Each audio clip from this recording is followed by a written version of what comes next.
बन के संवरिया बन गईलू तू, आ चुप कैसे ही का कैलू तू, आ नस नस में तू गईलू समाय, डाल देलू परेशानी में, गजब के रोग धरा दिहलू ए रानी हमके जवानी में। ये गाना तो मृत्यु लोक में गावल जाला। एक्चुअल में धुन है कहो, ये मृत्यु लोक वाले बड़ा नकलची वाले सन, चुरा ले कोनो। एक बार अपना प्यारा प्यारा होठ से जब छू लेते हो तो एक नशा दुगना हो जाए। नहीं? वाह वाह, क्या बात है। पृथ्वी लोक में तो सतरंगी रहलू हो, सात सात जने का अचार खियावत रहलू हो, आइए हम हमारा के डाटा तारू हो। तारा पाप को लकीर इतना लंबा हो गल बनू कि 100 साल सजा कटबू तब छुट्टी ना मिली। पृथ्वी लोक में तो जब कोनो इंसान गलती करके जेल जाला तो घूस में पैसा देके छूट जाला। रउआ लगे कोनो ऐसा उपाय नहीं खे का? बानू चुम्मा चुम्मा चुम्मा दे दे चुम्मा।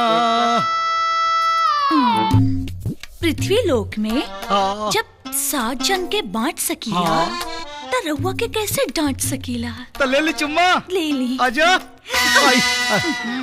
इस सौतन के हटाई ना। अरे इस सौतनिया जब करोड़ साल से ना हटल तो आपका हटी, एडजस्ट कर लेते हैं। आजा। नारायण नारायण। इनके कोनो काम नहीं, गलत समय में पहुंचल हरदम। देवर्षि प्रणाम। चित्रगुप्त जी महाराज, ई लइका के तांडव कैला के बाद यमराज जी महाराज भेष बदल के घूम घूम के चेक कर रहल बारन कि के ड्यूटी करता और के ड्यूटी के बहाने नारायण नारायण। अरे सतरंगी कामों ते कटारी जान ले भी का पापा। अरे देवर्षि धन्यवाद। अब एगो काम करी रहो जाई ना तो यमराज देख लिये तो कहीं है कमला बड़ा 25 हो रहल बा। धन्यवाद प्रभु प्रणाम। नारायण नारायण। यमराज के भेद बदले का आइडिया के दे देलस, ये गर्दन कटवा लागत है। हे भगवान।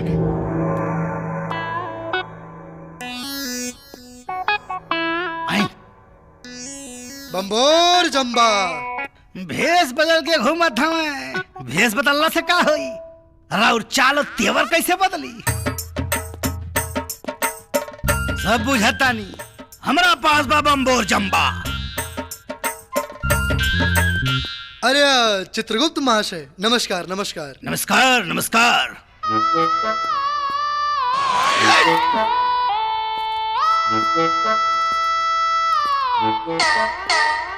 तारा का लागता प्रभु सभा में नहीं तक काम नहीं के हो?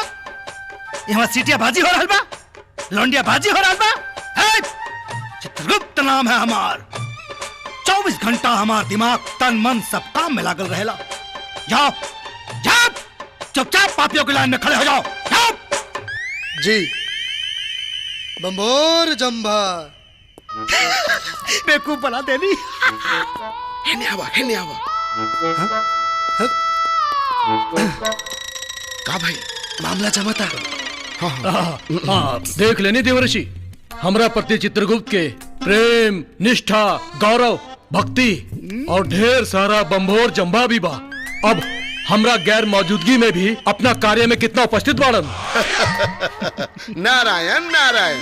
प्रभु अगर रउआ के प्रति ढेर सारा गौरव प्यार इज्जत रोहित तो चित्रगुप्त जी महाराज रउआ के यम फांस दे के इज्जत के साथ सिंहासन पर न बैठा देता। नारायण नारायण। हमरा तो लगता प्रभु कि चित्रगुप्त जी महाराज के दिमाग खराब हो गई बा। अब उनका जगह पर केहू बुद्धिमान के बैठा देवल जाओ। एक बेर और परीक्षा लेके देखा तानी, कहीं अब की बेर यम फांस दे के सिंहासन पर बैठा देस। नारायण नारायण। रउआ मर्जी देख ली। बाकी हमरा लगता कि चित्रगुप्त जी के बुद्धि भ्रष्ट हो गई बा। नारायण नारायण। ठीक बा। चित्रगुप्त नाम है हमार।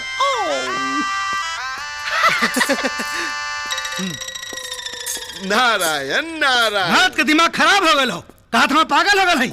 हमारा दिमाग खराब हो गए हो। अरे नारद मुनि तो हमारा खिलाफ साजिश रचता रहो। हाँ हमारा खोपड़ी हो बताई तो के चित्रगुप्त अरे महाशय। प्रभु प्रभु और बस बस ठिठोली मत करी। जनता देखी तो हंसे लगी। कॉमेडी मत करी प्रभु। इनकरा कैसे पता चले कि हम यमराज बानी? प्रभु देखी आप अपने काम करी। आप नियम फांस संभाली सिंहासन में बैठी और सभा शुरू करी। प्रभु हम मानो बानी। अरे मानो लो कुछ ना जाए दे।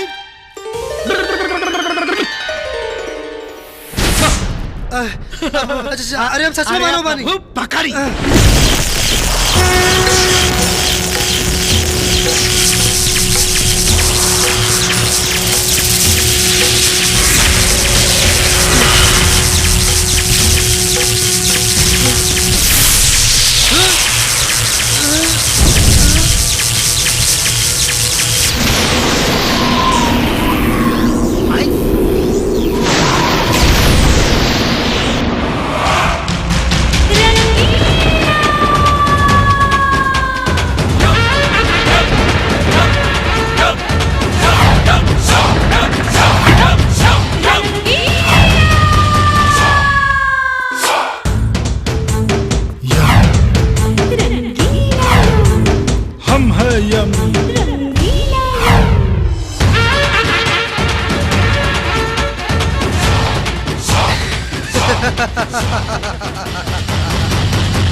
अब हम है यम।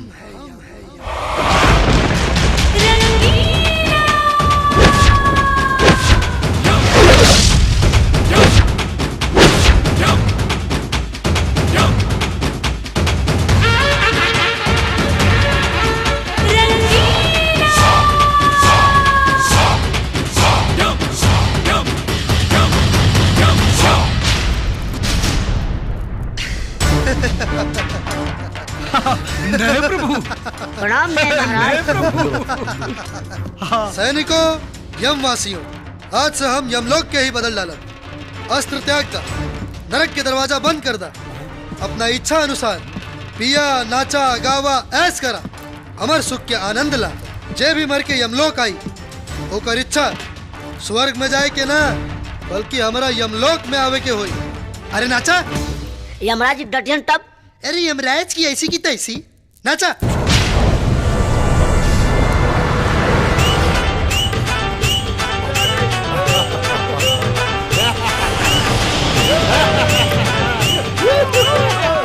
बम्भोर चंबा।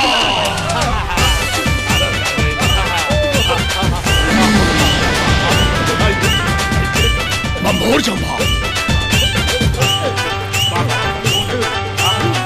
बम्भोर चंबा। का हो रहा बा?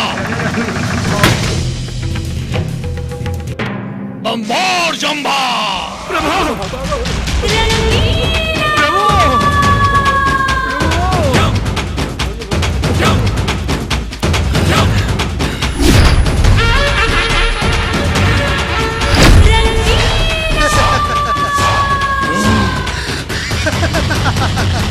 प्रभु क्षमा प्रार्थी प्रभु। प्रभु प्रभु क्षमा प्रार्थी प्रभु।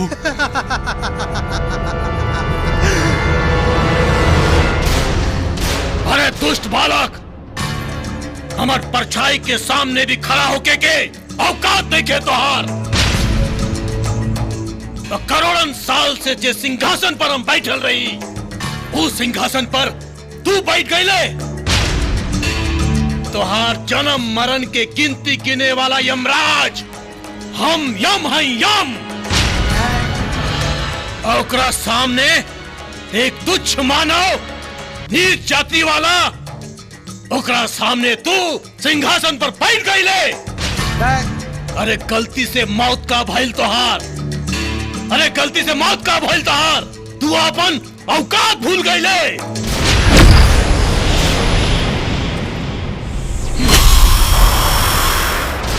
बंभोर जंभा।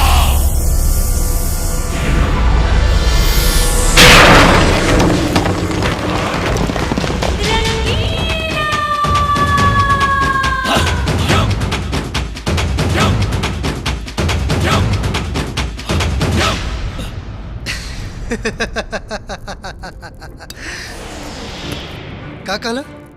का कहला? मानव जाति नीच है। गलत बोल, गलत बोल। याद करी, उनारी सती सावित्री के रहल जौन अपना पति के प्राण वापस लियावे खातिर पूरा यमलोक और इंद्रलोक के हिला के रख देले रहली। कवन जाति के रहली? मानव जाति के। अपना भक्ति से साक्षात परमेश्वर के प्रत्यक्ष करा के आपकी यमफांस के तिल के भांति मान के प्राण हरण करे वाला से ही वापस प्राण लेवे वाला बच्चा मारकंडे के कवन जाति रहे? मानव जाति, मानव जाति। नीच नीच करके बार बार लज्जित करता रहा। धरती पर मानव से कई बेर अपमानित हो चुकल बड़ा, जाति जाति करके अवहेलना करता रहा। यही से समझ में आवता कि तू कितना कुशल और कितना ज्ञानी बड़ा। यमराज, अब तोहरे ही यमलोक में मानव राज न लिया देने तो हमहू मानव जाति के ना। मानव जाति के सच्चाई के ताकत से तो तोर गुरु घंटाल भी वाकिफ बाड़े। तो तोर का औकात? बंभोर जंभा। यम है हम। प्रभु आप हैं। अब हम हैं यम। नारायण नारायण। प्रभु प्रभु नारायण नारायण।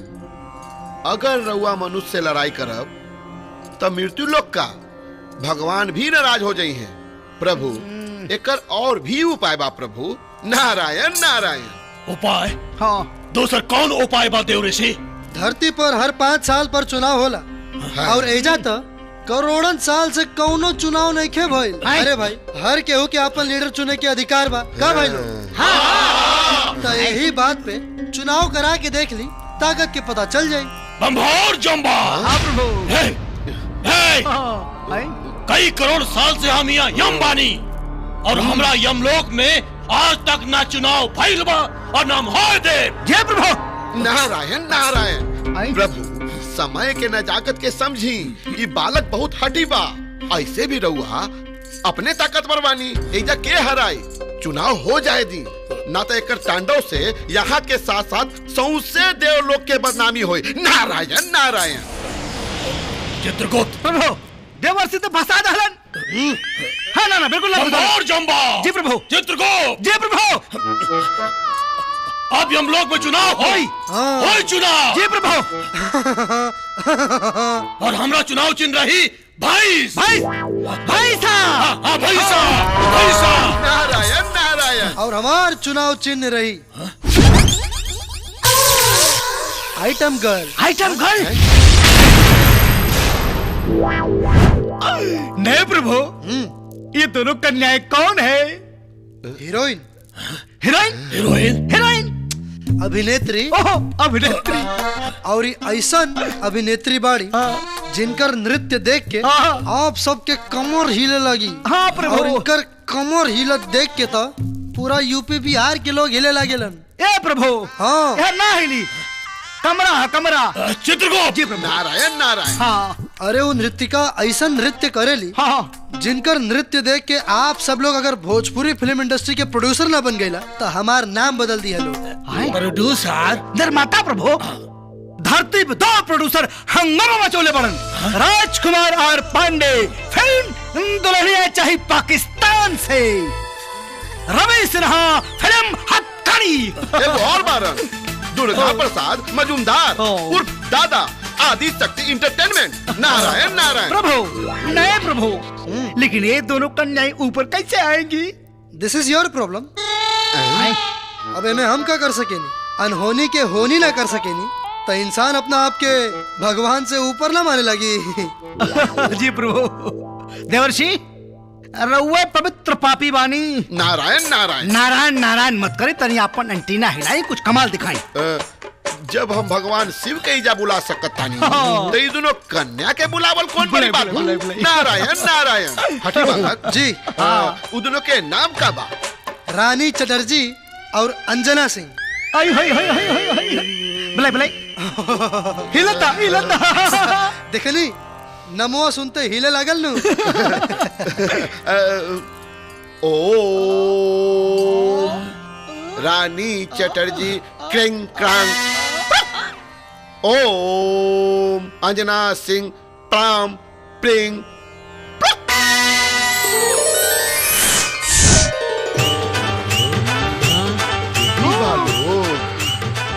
नारायण नारायण। अरे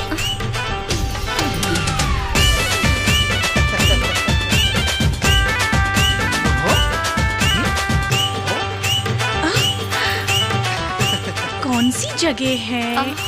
क्या बात है, क्या बात। ये हम कहाँ आ गई नी? नारायण नारायण।